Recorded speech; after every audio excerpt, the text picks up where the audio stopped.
Hello,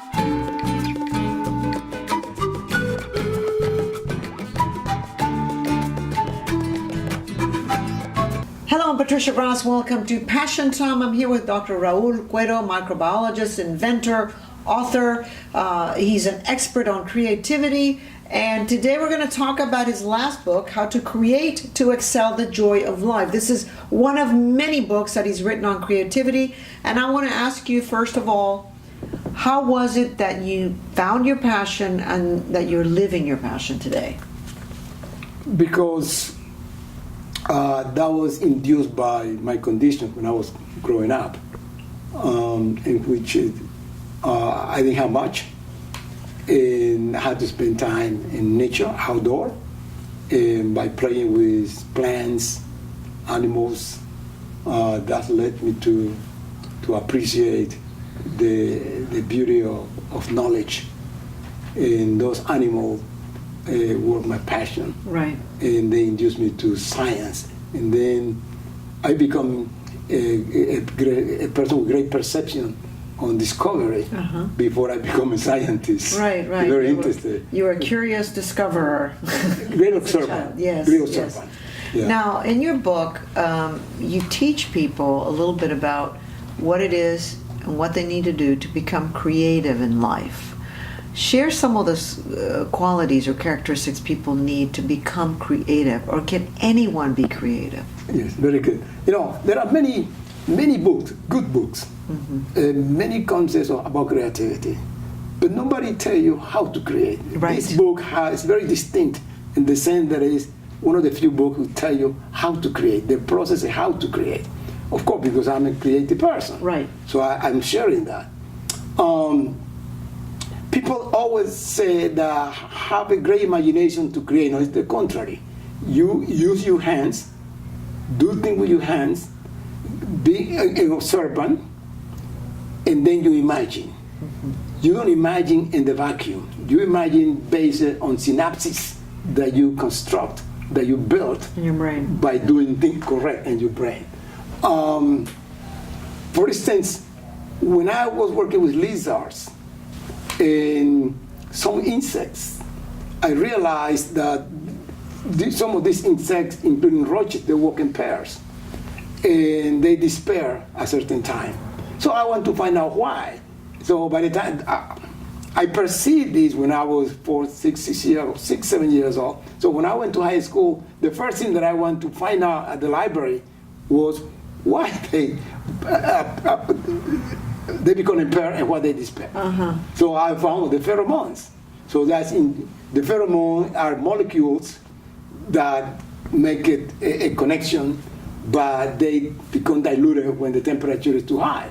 So that led me to all the molecular aspect in a sequential order as an inventor.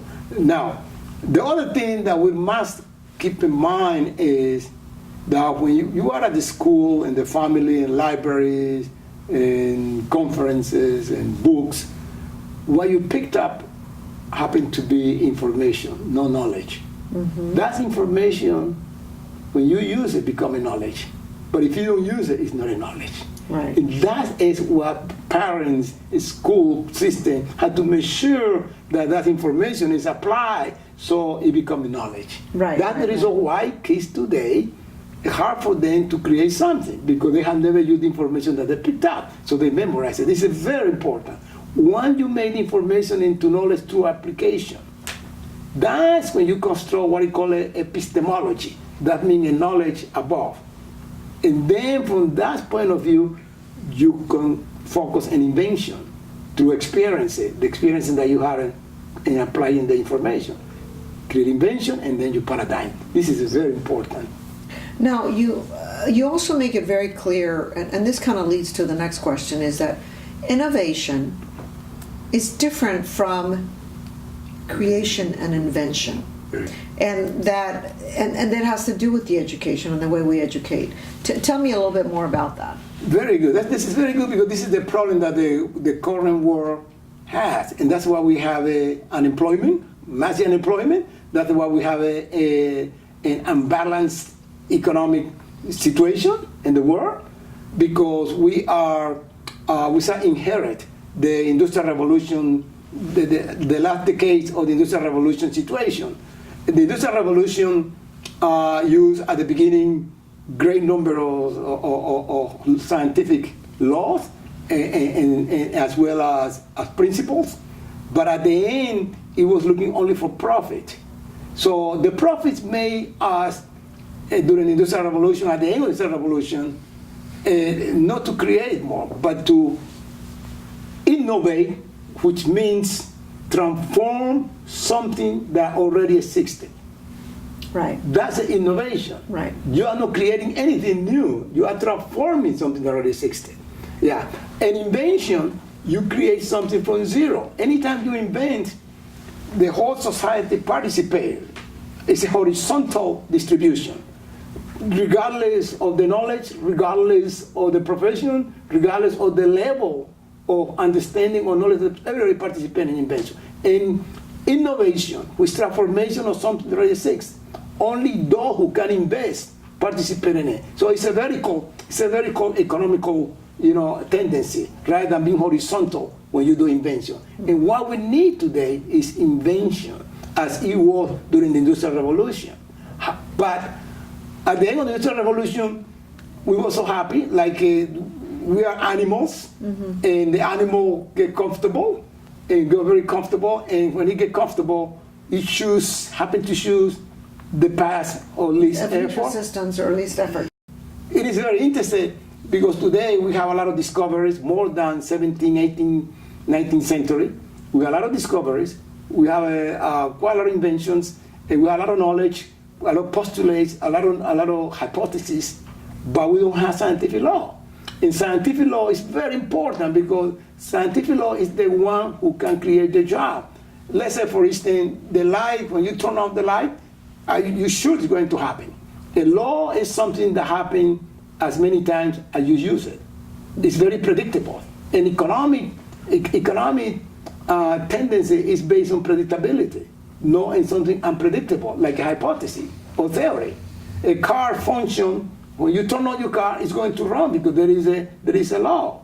So factories in the Industrial Revolution were able to produce large quantity of products because there was a predictable outcome. Right. So what we need today to create massive job again out of austerity, and as well as to improve our economy, is to make sure that we convert or we transform our new discoveries and our inventions into scientific law, and make sure that we develop a culture of creativity to our invention, not to our transformation. Let's say, for instance, today in the world, most of the patents and all these intellectual property tend to expire in a few years, in a few decades. So it is necessary to recover this through invention. That is very important. It just has something to do with, you talk about the dilemma in humans between, especially in today's modern world, between being and having. This is the being is the natural tendency of human being. It's being. Being make you happy, be part of it, be part of society, being enjoyable. As having gives you a sense of individuality, make you individual, isolated from society, and make you important. We go back again.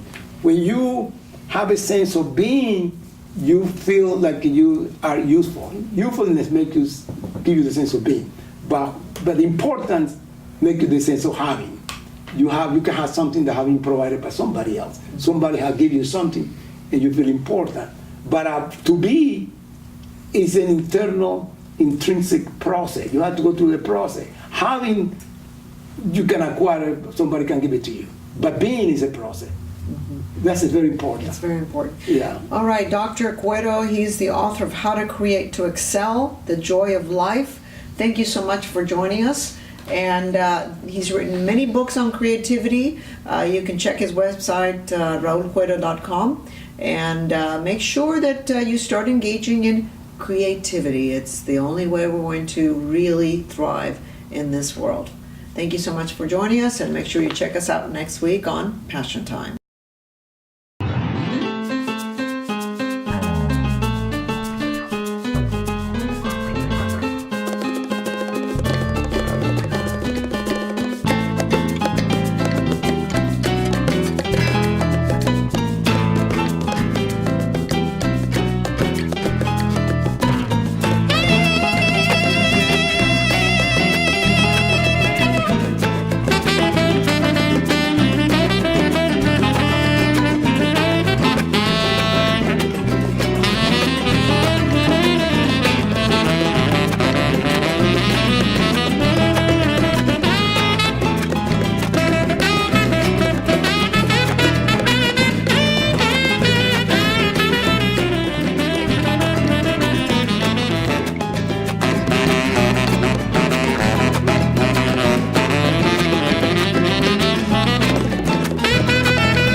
Yo sé que tú puedes, que tú eres capaz.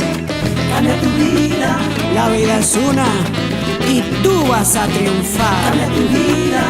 Con fe y esperanza, las puertas